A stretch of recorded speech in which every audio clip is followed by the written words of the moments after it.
तो हेलो दोस्तों, कैसे हैं आप लोग। उम्मीद करता हूं कि आप सब बहुत बढ़िया होंगे। आज हम बात करने वाले हैं कहानी आकाशदीप के बारे में, जिसका पेपर सन 2024-25 में जरूर आता है। इसका हम पूरा सारांश लिखवाएंगे। चलो लेट्स गो। आकाशदीप जयशंकर प्रसाद की प्रमुख कहानियों में से एक है। कहानी की प्रमुख पात्र चंपा जाह्नवी एक क्षत्रिय बालिका थी।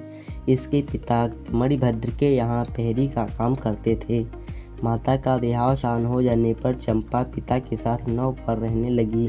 बुद्धगुप्त के आक्रमण के समय चंपा के पिता ने 8 जलदस्युओं को मारकर जल समाधि ले लिया।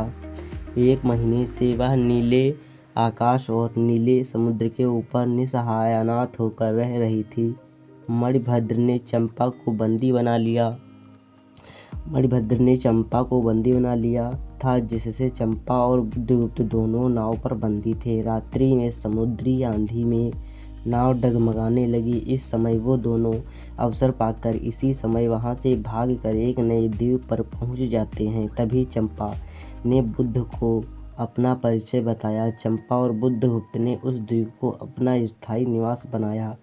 चंपा ने बुद्धगुप्त के कठोर हृदय में कोमलता पैदा कर दी थी।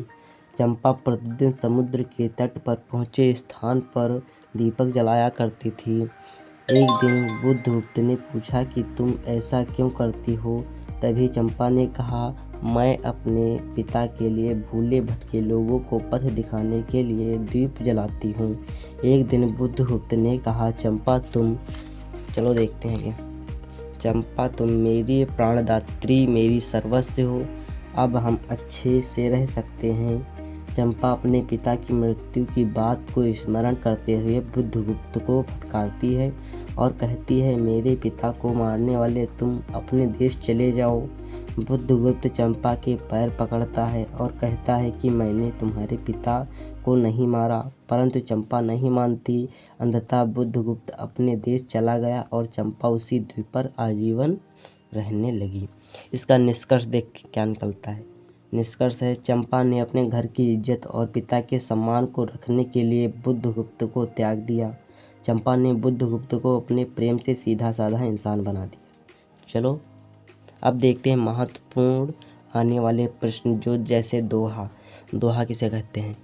दोहा अर्ध सममात्रिक छंद है। इसमें 4 चरण होते हैं। पहले और तीसरे चरण में 13-13 मात्राएं होती हैं और दूसरे और चौथे में 11-11 मात्राएं होती हैं।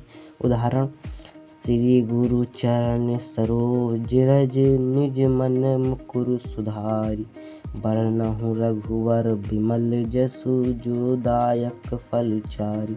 अब देखते हैं रूपक अलंकार किसे कहते हैं। रूपक अलंकार जहाँ उपमेय में उपमान का भेद रहित हो, रूपक अलंकार कहते हैं। जैसे जहाँ उपमेय में उपमान का भेद रहित हो, रूपक अलंकार कहते हैं। उदाहरण, पायो जी मैंने राम रतन धन पायो। दूसरा है, चरण कमल बंदव हरि राई। अगर वीडियो आप लोगों को अच्छी लगी हो तो इसे लाइक कर दें और चैनल पर नए हैं चैनल को सब्सक्राइब जरूर कर दें। Let's go.